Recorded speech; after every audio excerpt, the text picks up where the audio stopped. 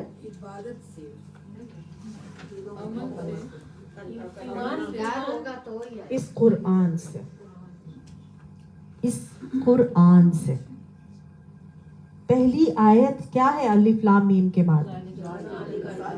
ذالک الکتاب لا ریب فیہ ھدی للمتقین. یہ وہ کتاب ہے جس میں کوئی شک نہیں ہے کہ یہ ہدایت بنے گی تقوی والوں کی.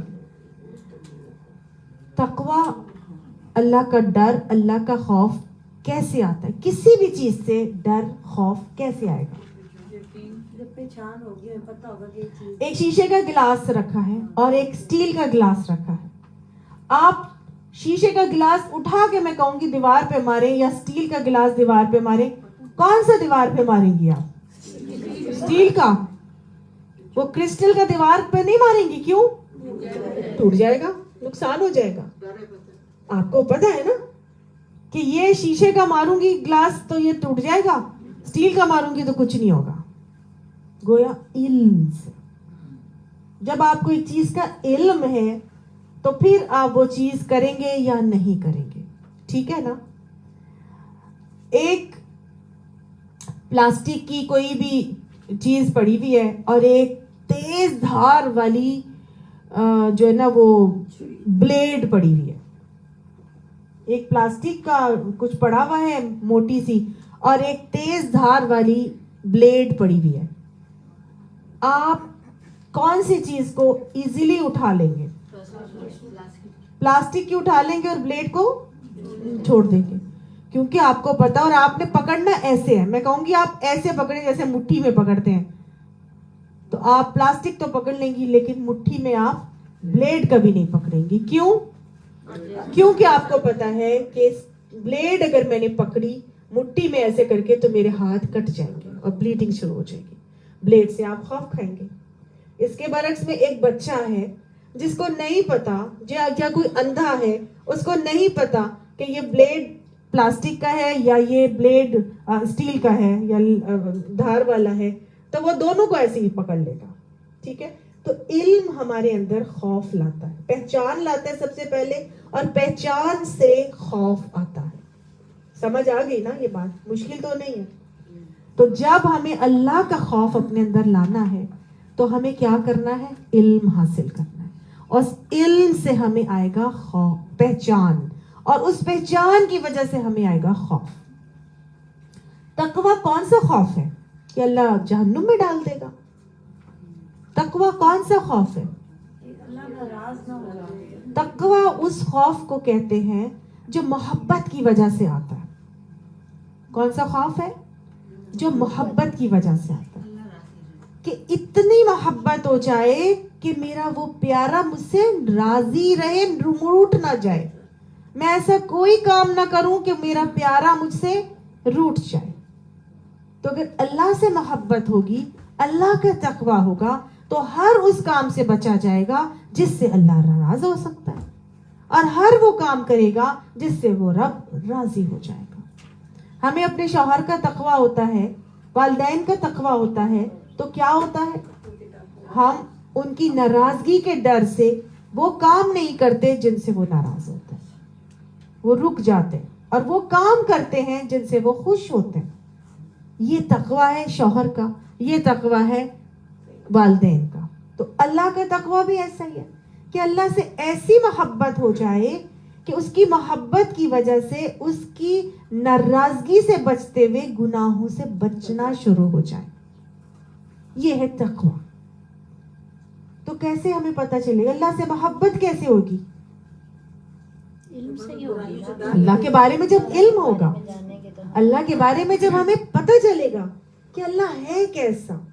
تو جب ہم قرآن پڑھتے ہیں، کبھی آپ نا قرآن کو صرف اللہ کو پہچاننے کے لیے پڑھیں، صرف آپ کچھ بھی نہیں، کسی چیز پہ فوکس نہیں کریں، صرف آپ ان آیات پہ، ترجمے پہ فوکس کریں جس میں اللہ بتا رہا ہے میں نے یہ کیا، ادھر آسمان اس کی طرف نظر دوڑا کے دیکھو، ادھر نظر گھما کے دیکھو، میں کیسے ایسے کرتا ہوں، میں کیسے یہ کرتا ہوں، میں کیسے سورج کو لے جاتا ہوں، چاند کو لے آتا ہوں، میں کیسے بارش برسا کے مردہ پڑی ہوئی زمین میں سے حیات نکالتا ہوں. مطلب مختلف اللہ نے اپنی قدرتوں کی پہچان کے شاہکار قرآن پاک میں رکھے. اور جب ہم وہ پڑھتے جاتے ہیں تو اللہ کو جانتے جاتے ہیں، اللہ کا علم آتا جاتا ہے. جتنا اللہ کا علم آتا ہے اتنا اللہ سے محبت ہوتی جاتی ہے، اتنا اللہ سے پیار ہوتا جاتا ہے، اتنا ہی دل چاہنے لگتا ہے کہ میں اللہ کو راضی کر دوں، اتنا ہی دل چاہنے لگتا ہے کہ میں وہ عمل سے بچ جاؤں جن سے اللہ ناراض ہو جائے گا، کیونکہ میں کچھ نہیں ہوں، وہ سب کچھ ہے. پھر انسان کو اپنی قدر و قیمت اور اللہ کی بڑائی اور فضیلت کا احساس ہوتا ہے. سمجھ آ گئی؟ تو انہوں نے کہا کہ اللہ سے ڈرو اگر تم ایمان رکھتے ہو. تو انہوں نے آگے سے اب حواریوں نے کیا کہا؟ اب حواری کہنے لگے قالو نریدو، ہم تو یہ چاہتے ہیں ان ناکل منہا، یہ کہ ہم اس دسترخوان میں سے کھائیں، تطمئن قلوبنا، اور ہمارے دل مطمئن ہو جائیں گے. گویا حواری بیسیکلی اللہ پاک کو مان رہے ہیں، لیکن انہوں نے یہ ریزن دی کہ بات یہ ہے کہ ہم یہ چاہتے ہیں کہ ہم اس دسترخوان میں سے کھائیں اور ہمارے دل مطمئن ہو جائیں. اپنے ایمان کو تقویت پہنچانے کے لیے انہوں نے یہ تقاضا کیا تھا کہ ہمارے دل اطمینان پا جائیں. اطمینان تو پا جانے چاہیے تھے ویسے بھی، ٹھیک ہے، لیکن دل کا اطمینان درکار تھا. حضرت ابراہیم علیہ السلام نے بھی تو اللہ تعالیٰ سے کہا تھا نا کہ اللہ کیف تحیی الموتى، کہ اللہ تو کیسے مردوں کو قیامت میں زندہ کرے گا. تو اللہ تعالیٰ نے کہا تھا کیا مجھ پر یہ ایمان نہیں ہے؟ تو اللہ تعالیٰ انہوں نے کیا کہا تھا؟ نہیں اللہ ایمان تو رکھتا ہوں لیکن دل کا اطمینان چاہتا ہوں. تو گویا اپنی عین الیقین چاہتے تھے, یقینی ایمان چاہتے تھے کہ ہمارے دیکھ کر ہمیں اطمینان ہو جائے کہ ہاں واقعی ایسے ہے. اور وَنَعْلَمَ, اور ہم یہ جان لیں, أَن قَدْ صَدَقْتَنَا, یہ کہ آپ نے ہم سے سچ ہی کہا ہے. وَنَكُونَ عَلَيْهَا مِنَ الشَّاهِدِينَ, اور پھر ہم اس کے اوپر گواہی دینے والوں میں شامل ہو جائیں گے. یعنی ہم اس بات کی گواہی بھی دے سکیں گے کہ نہیں یہ وہی رب ہے جو تم لوگوں کو من اور سلوہ کھلایا تھا. دیکھو اس نے آسمان سے ہمارے لیے بھی ایک مائدہ اتارا ہے اور ہم نے اس کو کھایا ہے اور ہم اس بات کے گواہ ہیں. تو قال عیسیٰ بن مریم, عیسیٰ بن مریم نے کہا اللہم ربنا, اے اللہ ہمارے رب. آپ دیکھیے اس دعا کو مانگا انہوں نے کہ اللہم ربنا انزل علینا مائدۃ من السماء, کہ ہمارے اوپر ایک خوان آسمان سے نازل کر دیں. تکون لنا عیدا, یہ ہمارے لیے عید کا دن بنے, خوشی کا دن بنے, خوشی ثابت ہو. لأولینا و آخرنا, ہمارے پچھلوں کے لیے بھی اور اگلے بعد میں آنے والوں کے لیے بھی. وآیۃ منک, اور تیری طرف سے ایک نشانی بن جائے. وارزقنا وانت خیر الرازقین, اور ہمیں رزق دے اور تو بہترین رزق دینے والا ہے. یہ وہ دعا ہے جو قرآن کی بہترین دعا ہے رزق کی بڑھوتی کے حوالے سے. ٹھیک ہے, اور اس دعا کے اندر عاجزی کا جو ایک عکاسی نظر آ رہی ہے, ایک عاجزی کا اظہار نظر آ رہا ہے. اللہم ربنا کہہ کے 2 مرتبہ اللہم بھی کہا جا رہا ہے, ربنا بھی کہا جا رہا ہے. اس سے عاجزی ظاہر ہو رہی ہے کہ ہم کچھ نہیں ہیں, سب کچھ کرنے والا کون ہے؟ اللہ, تو ہی ہے. تو اگر ایسے عاجزی ہو دعا کرتے ہوئے تو اللہ سبحانہ تعالیٰ ضرور دعائیں قبول کرتا ہے. سمجھ آ گئی؟ تو وہ تو دل کا اطمینان چاہ رہے تھے, تو ان کے نبی نے ان کے لیے دعا کر دی کہ اللہ ہمارے رب ہمارے اوپر آسمان سے خوان اتار دے, ہم اس کو کیا کریں, ہمارے لیے خوشی کا باعث بنے. تو خوشی کے باعث بننے کے حوالے سے یہ وہ دن تھا جس کو یہ لوگ ایسٹر کا دن مناتے, اور اس کو انہوں نے اپنے لیے ایک تہوار رکھ لیا, خوشی کا تہوار. اور اس دن جب یہ خوان اترا تھا اس کو وہ ایسٹر کا دن منا کے اور سیلیبریٹ کرتے ہیں. ٹھیک ہے, تو رزق میں کشادگی کے لیے جب بھی دعا کرنی ہو تو اس دعا کو مانگا جائے. تو ایک اور بات یہ بھی ہے کہ حضرت عیسیٰ علیہ السلام نے اللہم ربنا کہہ کے دعا مانگی, اگر وہ رب ہوتے تو وہ خود ہی دے دیتے. یہ بھی ایک پروف ہے, صحیح بات ہے, کہ اگر وہ رب ہوتے تو وہ خود ہی دے دیتے. انہوں نے آگے سے رب سے کیوں مانگا؟ اس کا مطلب ہے کہ وہ رب نہیں ہے, اس کا مطلب ہے کہ وہ الہ نہیں ہے. بس عقل پہ جب پردے پڑ جاتے ہیں تو پھر کوئی بھی بات سمجھ میں نہیں آتی.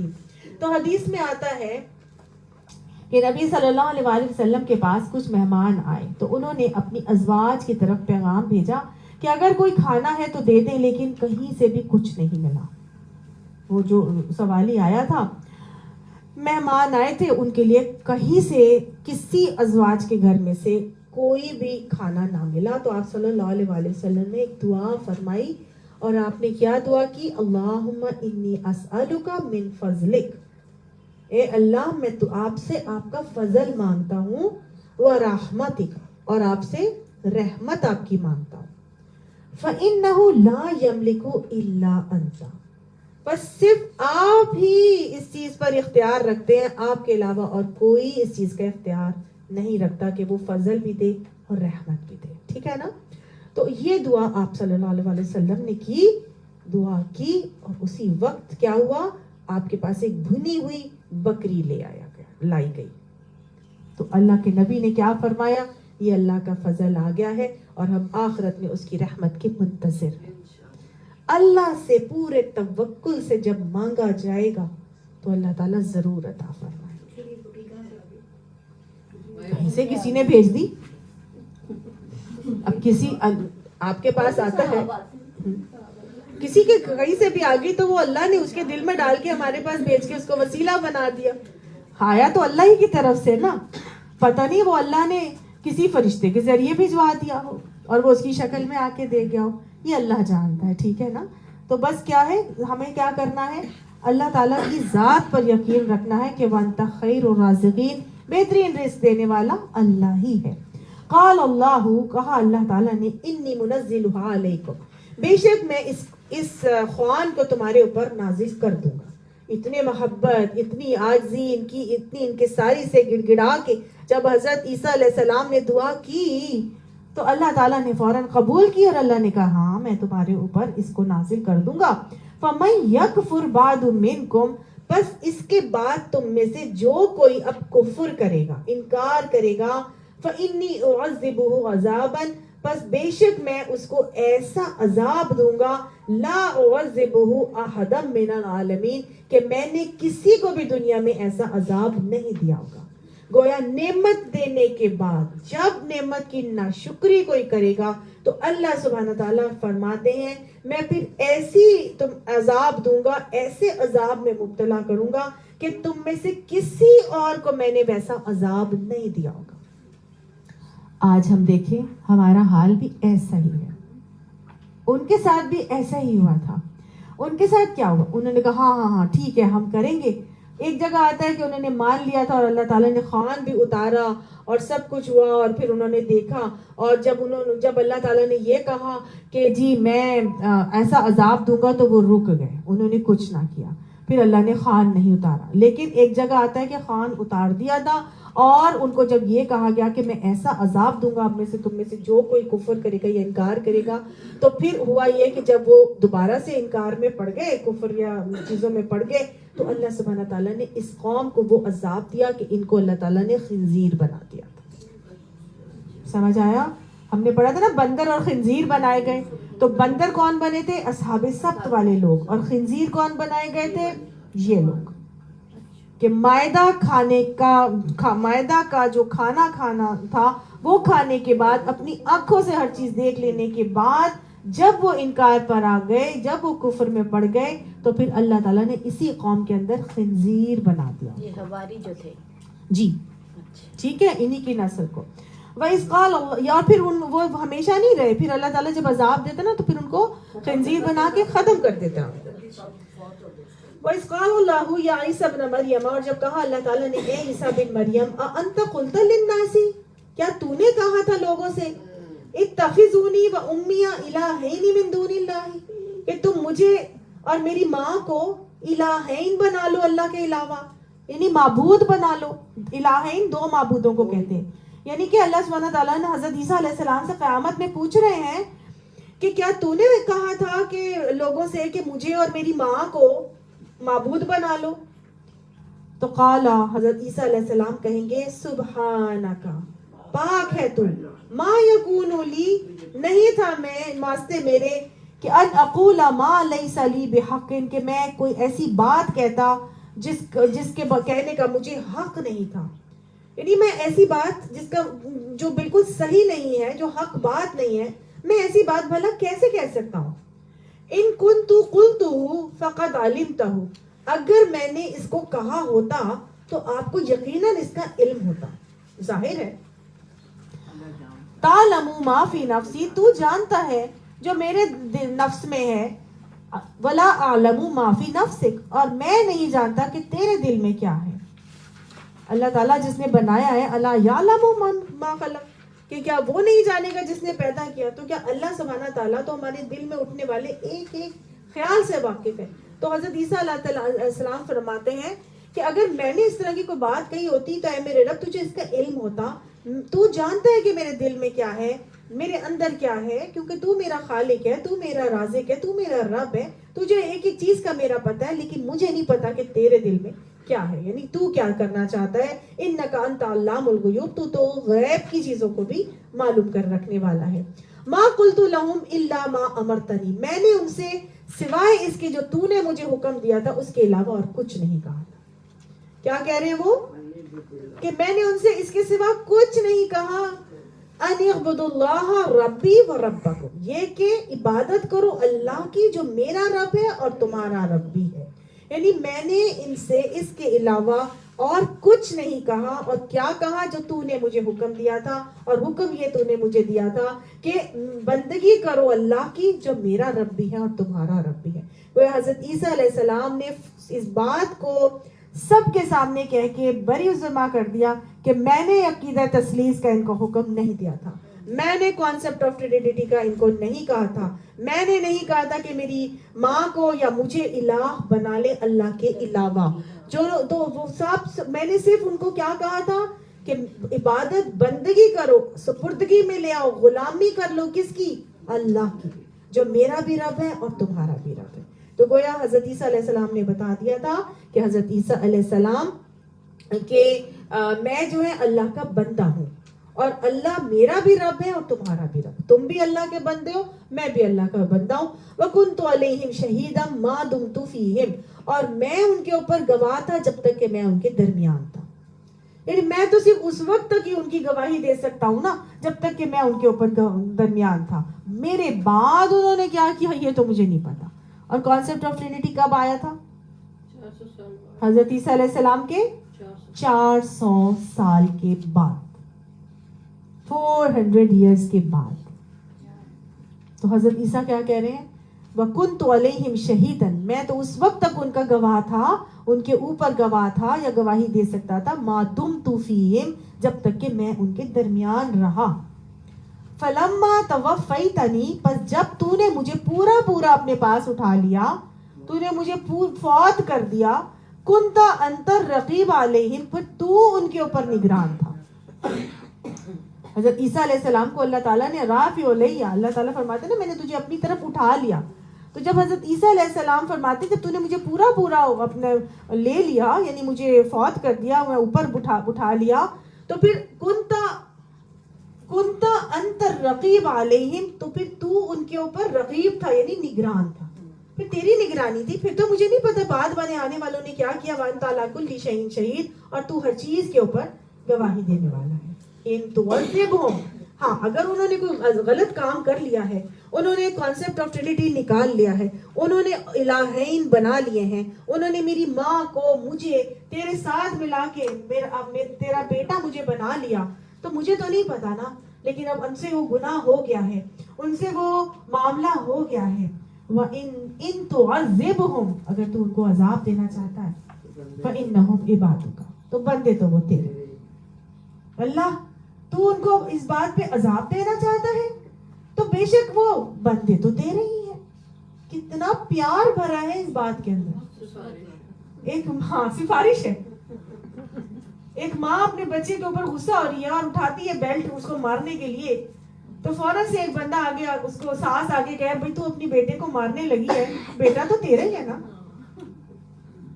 نا، تو کیا اس کو وہ بتانا چاہ رہی ہے وہ ساس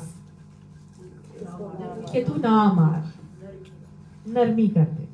تو پیار سے حضرت عیسیٰ علیہ السلام اپنی قوم کے لوگوں کے لیے اس گناہ کے اوپر بھی جو انہوں نے بنا لیا تھا وہ سفارش کر رہے ہیں کہ ان تعذبہم فإنہم عبادک، کہ اگر تو عذاب دے گا ان کو پر بے شک بندے تو آپ کے ہی ہیں، وإن تغفر لہم، اور اگر آپ ان کو بخش دیں گے، ان کے اس گناہ کو ڈھانپ دیں گے، ان سے ٹوٹلی معاف کر دیں گے، فإنک انت العزیز الحکیم، بس بے شک آپ تو غالب ہیں اور دانا ہیں، حکمت والے ہیں۔ آپ سے بڑھ کر کون زبردست ہے، آپ سے بڑھ کر کون حکمتوں سے واقف ہے، تو لہٰذا آپ کیا کر دیں؟ بخش۔ یہ پیار بھرا طریقہ، اور پیار نبی صلی اللہ علیہ وسلم کے اوپر جب یہ آیت نازل ہوئی تو نبی صلی اللہ علیہ وسلم جو ہم سے اتنا پیار کرتے تھے کہ ساری رات آپ صلی اللہ علیہ وسلم ہمارے لیے بخشش کی دعائیں کرتے تھے۔ آپ صلی اللہ علیہ وسلم جب حجت الوداع میں آپ صلی اللہ علیہ وسلم نے حج کیا تو میدان عرفات میں کھڑے ہو کر، عصر سے مغرب کا ٹائم بہت لمبا ٹائم ہوتا ہے گرمیوں میں، اور کتنا ہوتا ہے 3 ساڑھے 3 4 کبھی 5 گھنٹے بھی ہو جاتا ہے، کیونکہ ظہر اثر ساتھ ملا کے پڑھنی ہوتی ہے، اور آپ ظہر اثر کے بعد ظہرین پڑھ کے اور پھر مغرب تک کتنا ٹائم ہے؟ بے شمار ٹائم، تقریباً کم سے کم 5 گھنٹے بنتے ہیں جو آپ صلی اللہ علیہ وسلم کھلے آسمان کے نیچے کھڑے ہو کر میرے اور آپ کی بخشش کے لیے دعائیں کر رہے تھے۔ اتنی راتوں کو دعائیں کرتے کہ آپ کے پیروں پہ ورم آ جاتے تھے. اتنا روتے تھے. میرا اور آپ کا اتنی فکر تھی نبی صلی اللہ علیہ وسلم کو کہ جب آپ صلی اللہ علیہ وسلم کی موت کا وقت آیا تو حضرت جبرائیل علیہ السلام آئے اور کہا کہ حضرت اسرائیل علیہ السلام باہر کھڑے ہیں دروازے پر, آپ کی جان لینے کے لیے اجازت طلب کرنے آئے ہیں. تو حضرت جبرائیل علیہ السلام کو حضور صلی اللہ علیہ وسلم نے کہا کہ جاؤ پہلے رب سے پوچھ کر آؤ, اللہ سے پوچھ کر آؤ میرے بعد میری امت کا کیا بنے گا. تو اللہ سبحانہ تعالیٰ نے جواب بھیجا کہ آپ کے بعد آپ کی امت کے ہم ذمہ دار ہیں.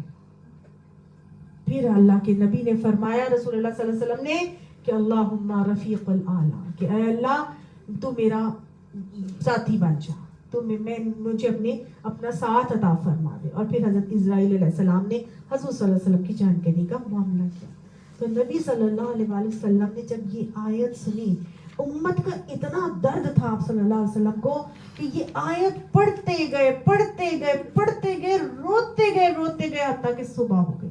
ساری رات یہی آیت پڑھتے رہے, اور صرف کہ اللہ اگر آپ میری امت کو عذاب دیں گے تو بندے تو آپ کے ہیں, اور اگر آپ معاف کر دیں گے تو بے شک آپ زبردست غالب حکمتوں ہیں. اتنا نبی صلی اللہ علیہ وسلم ہم سے پیار کرتے تھے. ہم نبی صلی اللہ علیہ وسلم سے کتنا پیار کرتے ہیں؟ کیا ہم اپنی زندگی میں سنتوں کو اپناتے ہیں؟ کیا سنتوں کو جاننے کا ہمیں شوق ہے؟ کیا ہم سنتوں کے اوپر عمل کرنے والے ہیں؟ اللہ تعالیٰ ہمیں سنتوں کی پہچان بھی عطا فرمائے, اس کا علم بھی عطا فرمائے, ان کو کرنے کا شوق بھی عطا فرمائے, اور ان کو اپنی زندگیوں میں رائج کرے, اور آگے اپنی نسلوں تک بھی اس کو ٹرانسفر کرنے کی توفیق نصیب فرمائے. یہ ہے منہج نبی صلی اللہ علیہ وسلم. جب تک یہ منہج نبی صلی اللہ علیہ وسلم ہمارے اندر نہیں آئے گا کہ ہمیں امت کی تکلیف کا خیال نہیں ہوگا, تب تک ہماری دعوت میں اثر نہیں ہوگا. سمجھ آ رہی ہے نبی صلی اللہ علیہ وسلم کا اس آیت پہ کیا رویہ ہے, حضرت عیسیٰ علیہ السلام کا اپنی امت کے ساتھ کیا رویہ ہے, اور ہمارا اپنے مسلمانوں کے ساتھ کیا رویہ ہے. یہ منہج نبی ہمیں اپنے اندر لانا ہے, ہر ایک سے پیار کرنا ہے, ہر ایک کی خیر خواہ بننا ہے کہ یہ کیوں جہنم میں جا رہا ہے, یہ جنت میں کیوں نہیں آ جاتا, یہ جنت میں جا رہا ہے تو یہ اوپر والی جنت کا حقدار بن جائے. اس کے لیے سوچیں, اس کے لیے ایفرٹ کریں, اس کے لیے قربانیاں دیں, اس کو دین پہ لانے کے لیے کوشاں ہو جائیے, بلائیں, کھینچ کر لائیں. نہیں آتا, بولتا ہے, آپ کی بہن ہے, آپ کی دوست ہے, جو ہمسائی ہے, یہ خیر خواہی کا تقاضا ہے. ایفرٹ جاری رکھیں, پٹ آف نہ ہو, ہمت نہیں ہاریں, محبت سے پیار سے لاتے رہیں. ایک دن تو آئے گا, پتھر پہ بھی پانی برساتے رہو تو اس میں بھی سوراخ ہو جاتا ہے. بار بار بولیں گے, اللہ سے مانگیں گے, اللہ خود اس کے دل میں ڈالے گا. ہماری محبت ہوگی, ہماری دعائیں ہوگی. کبھی ہم نے راتوں کو دعائیں کی؟ کبھی ہم نے راتوں کو اٹھ کے اپنی امت کے بہن بھائیوں بچوں, وہ جو اسرائیل کے اندر ہو رہا ہے سب کچھ, وہ غزہ کے اندر جو ہو رہا ہے اسرائیلی کر رہے ہیں, کیا ہم نے ان کے لیے کبھی تڑپ کے دعائیں کی؟ آج اللہ سبحانہ تعالیٰ نے ہمیں بھی تو وہیں پر پہنچا دیا نا, کہ وہ جو ان کو خنزیر بنایا تھا اللہ تعالیٰ نے, کہ وہ جو نعمتیں حاصل کرنے کے بعد پھر ناشکری کریں گے, تو آج اللہ سبحانہ تعالیٰ نے ہم کو بھی یہ پاکستان کی نعمت عطا فرمائی. ہم نے بھی تو اللہ تعالیٰ سے ایک معجزہ ہی مانگا تھا نا, کہ ہمیں ایک خطہ دے دے جہاں پر ہم دین کا نفاذ کریں گے, اسلام کے مطابق اپنی زندگیوں کو گزاریں گے. ہم نے پاکستان کا مطلب کیا کا نعرہ لگا کے, اللہ سے وعدہ کر کے, اللہ سے یہ معجزہ طلب کیا, اور اللہ نے یہ معجزاتی طور پر ہمیں ود ان ڈیکیڈز ہمیں ہمارا ملک ہمارے ہاتھوں میں پکڑا دیا. پھر اللہ نے اتنا عروج دیا پاکستان کو, کہاں کون سی نعمتوں سے اللہ نے اس کو مالا مال نہیں کیا. آج اتنی نعمتوں کے ہونے کے باوجود دوسرے ملک ہمارے اوپر پابندیاں لگائے بیٹھے ہیں. خبردار یہ چیز تم نے اپنے ملک سے نکالی, یہ ذخیرے خبردار تم نے اس کے اندر سے نکالے.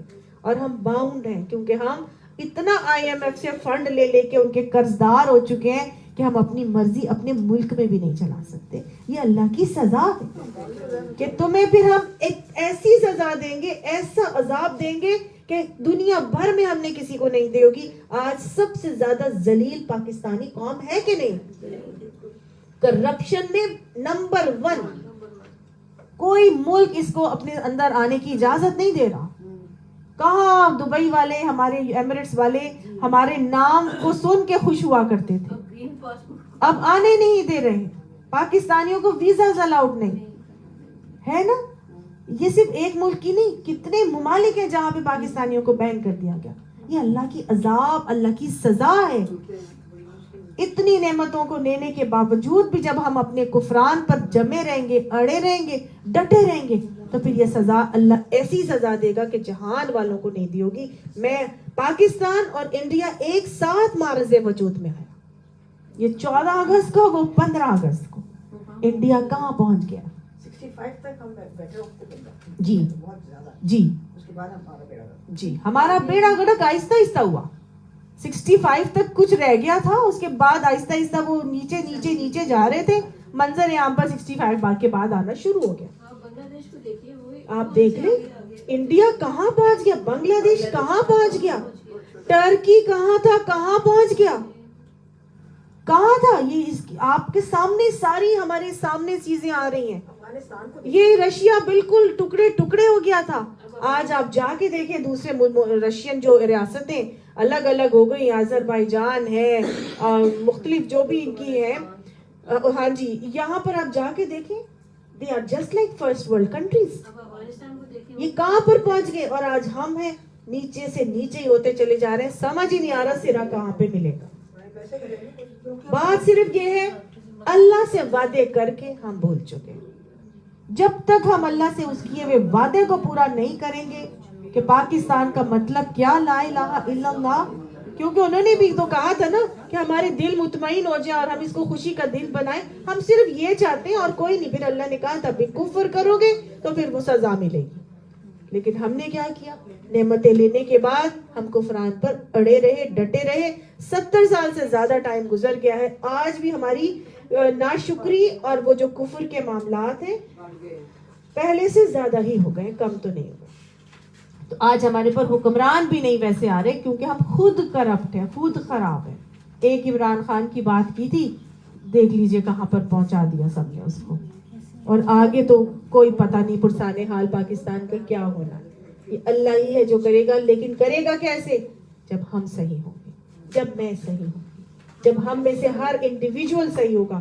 انشاءاللہ ایک عورت صحیح ہوگی تو ایک گھر صحیح ہوگا, اور انشاءاللہ یہ ضرور آگے بڑھے گا. اللہ تعالیٰ فرماتا ہے, قال اللہ, اللہ نے کہا, ھذا یوم, یہ وہ دن ہے, ینفع الصادقین صدقہم, کہ سچوں کو ان کا سچ نفع دے گا.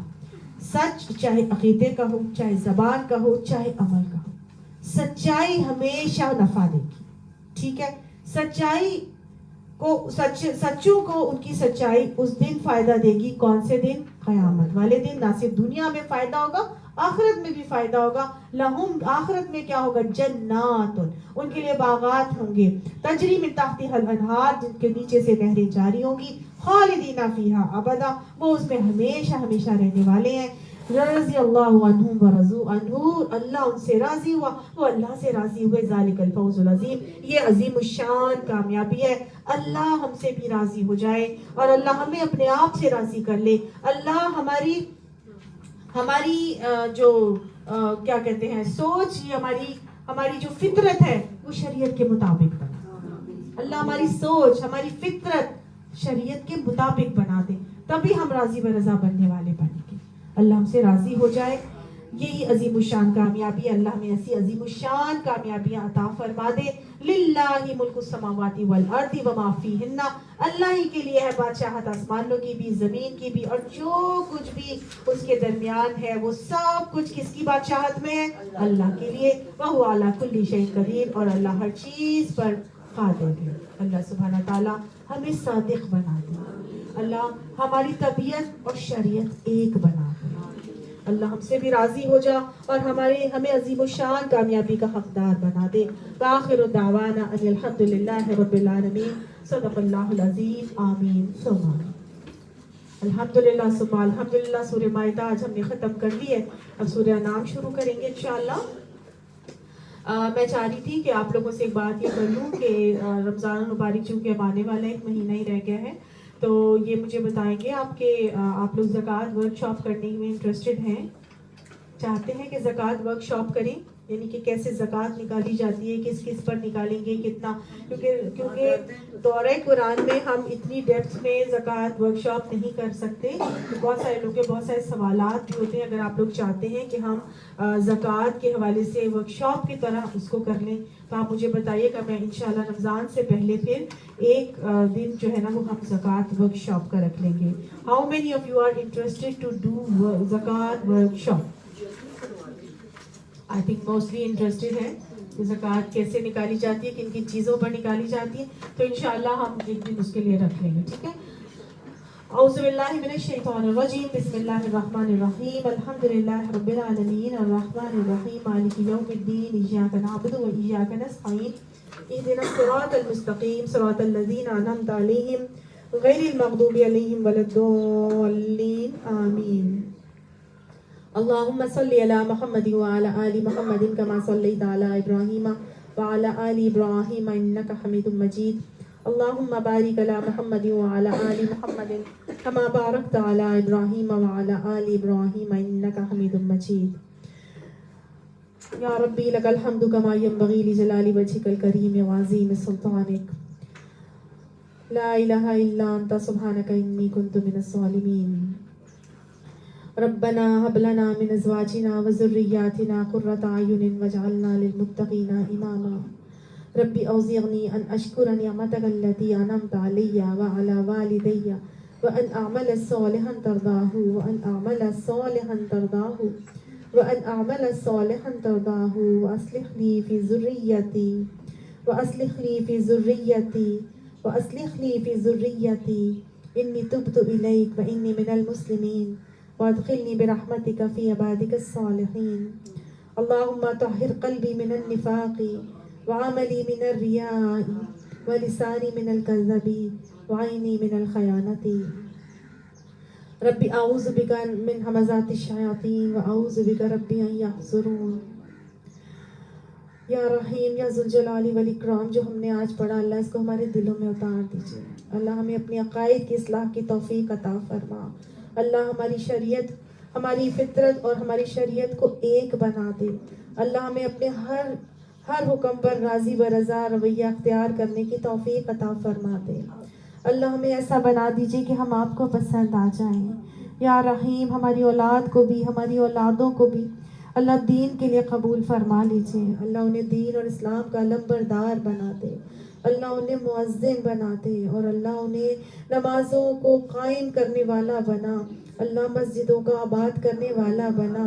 اللہ مسجدوں کو ان کا دوسرا گھر بنا. اللہ ان کو خوشی سے دین پر چلنے کی توفیق نصیب فرما. اللہ اسلام پر خوشی سے عمل کرنے والا ان کو بنا. یا رحیم فورسفلی ہماری اولاد اسلام کی طرف نہ آئے بلکہ خوشی سے دین کے ہر عمل کو کرنے والی بن جائے. اللہ ہماری اولاد کو ہماری آنکھوں کی ٹھنڈک بنا دے. اللہ آخرت میں بھی ان کو ہماری آنکھوں کی ٹھنڈک بنا دینا. اللہ ہماری اولاد کے ذریعے سے بھی ہمیں وہ تاج عطا فرما جس سے زمین و آسمان روشن ہو جائیں گے. اور اللہ ہمارے ذریعے سے ہمارے والدین کو وہ تاج عطا فرما جو قرآن پر عمل کرنے کی وجہ سے والدین کو پہنائے جائیں گے. اللہ سبحانہ تعالیٰ ہماری اولاد کو ضائع ہونے سے بچا لے. اللہ ان کو اپنا بنا لے. اللہ ان کو اپنا بنا لے. اللہ دنیا اور آخرت کی بہترین بھلائیاں اور کامیابیاں انہیں عطا فرما. اللہ انہیں کسی میں کا محتاج نہ کرنا. اللہ انہیں ہر طریقے سے کانفیڈنس میں عطا فرما. اور اللہ دنیا میں جہاں جائیں جو کریں اللہ سبحانہ تعالیٰ اعلیٰ کامیابیوں کے ساتھ انہیں رکھنا. اور اللہ ان کے ایمان اور تقوی کو بلند رکھنا. یا رحیم دنیا میں آج بہت جگہوں پہ شر پھیلا ہے. اللہ نیکی کم ہے. اللہ ہماری اولاد کو بہترین لوگوں کا ساتھ عطا فرما. ہمیں بھی بہترین لوگوں کا ساتھ عطا فرما. اور شر والے لوگوں سے اور شر پسند عناصر سے ہم سب کو محفوظ فرما. یا رحیم مسلمانوں کی ہر جگہ مدد فرما. اللہ سبحانہ تعالیٰ جہاں کہیں ذلیل ہو رہے پس رہے کٹ رہے اللہ خصوصی فضل رحمت ان پر نازل فرما. اللہ جو مشکلات کا شکار ہے اللہ اپنی بہترین روحانی قوت سے اللہ تعالیٰ ان کے ایمان کو بڑھا کے ثابت قدمی انہیں عطا فرما اور انہیں کروٹ اس کی بدولت جنت الفردوس میں اعلیٰ نعمتیں اور مقام عطا فرما. یا رحیم ہمارے پیارے جو آپ تک پہنچ چکے ہیں بخشش کلی سے ان کو درجات کی بلندیاں نصیب فرما.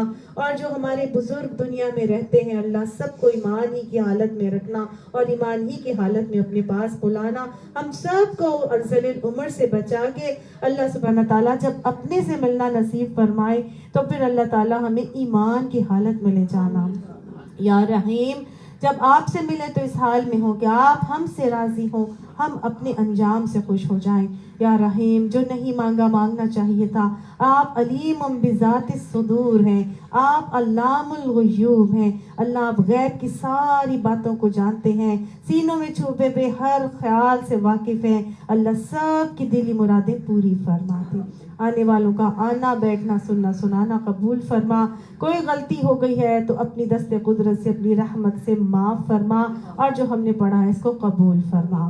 ربنا تقبل منا انك انت السميع العليم وتب علينا انك انت التواب الرحيم وصلى الله تعالى على خير خلق محمد وآله وصحبه اجمعين برحمتك يا ارحم الراحمين آمين ثم آمين.